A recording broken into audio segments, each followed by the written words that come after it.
E te iwi hei whakararangi mai I ona whakaaro e pāna ki ngā take tōrangapū o te wā, ko te Ururoa Flevo, mā ngai o te ropu tōrangapū Māori I te rohe o te Waiariki tēnā koe e hoa. E te uri o Ngāti Whakaua, kia ora rā.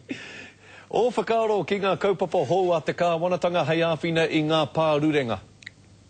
Ai, kei te tautoko ki tērā ahutanga, hari te mea koira te tīmatanga me te mutunga mai o ngā āwhina katoa, engari I te wā I tai mai ai tērā take ki Muitaro te whare pārema, te tautoko ake. Nā rungi te hihi ki te tautoko I te hunga korongo nei, I te ngau o te hunga hara. E whakaena koe ki tā te whānau Virko e ki ake nei rātou, he ngā wari rawa, ngā whiua te kōti I te tangata hara. E hoko tau, ko titiroa ki tēnei take, e ai ki tā koe ki tēnei ngā tau ko hipa ake, I te nuingo te wā, ko te whakatau ko puta I ngā tiati kia ko eke ki te kautau pēr, me ki te taumata mo tēnei momo patunga o te tangata. No ira, nā rungi te whakatau ko puta mo te take e pāna ki a hāwea, he take anora kei reira, hei mea tirohanga mā, me ki mā ngā tiati. Kei te tautoko koe I te petihana a Rihi Virko mo taua kaupapa? Me whakairi I tērā take ki Muitaro ro te motu.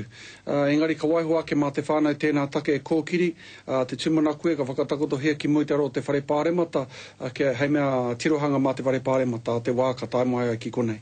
Me kōrero tāua mo te kaupapa waro o te kaupapa huarangi rānei a te kāwanatanga, e māharahara na koutou o te ropu tōrangapū Māori I te whakapai e mea na tērā ngā nama hiko te piki ake pēr mā te kautāra I raro I te kaupapa hoko waro nei?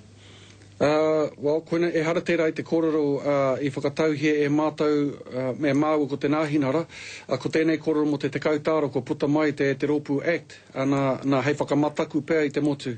Ko te whakatau I puta nā rungi tō mātou tautoko I te Ropu nāhinara, me peki kore tae te aha, te karo I tērā ahuatanga, engari ki te toru te kautāra, me ki hei whakamāmā I te ahuatanga o ngā taumahatanga ki runga I te hunga rawa kore. Nore, kaore kore, ka ngau mai I etahi engari koina tā mātou e ki nei, ke whakamāmā, hei āwhine te hunga kore mahi, kore, he rawa kore rānei, e rongo nei te pōharatanga. No reira, tauake nei me ki kia whakatakoto hea tērā tikanga hau ki Muitaro te motu.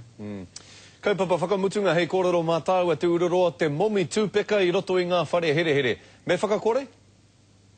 Me whakakore, me pērā rawa taku kōrero I te mea, ko te kōrero e pāna ki te mahi ui te whare pāremata nei, te Select Committee, I nā tata nei, nā hone tēnei kōkiri, ki te ata titiro ki te ahu, tango tēnei mea te momi higareti, ka tahi ana e ko peki te utu, nā rungi te aki o tariana, engari ko tahi ana ki te kōrero, mena e tika ana, kia kore kai higareti nā mea mauhere, me pērā noho ki ngā kaimahi, kia kaue ki atu, e paitonu mo tētahi taha, engari kaua mo tētahi. O tā mātua e kinei, me pērā rawa, mo te katoa o ngā mea e mahi maina, e noho mai rānei I roto I ngā whare here.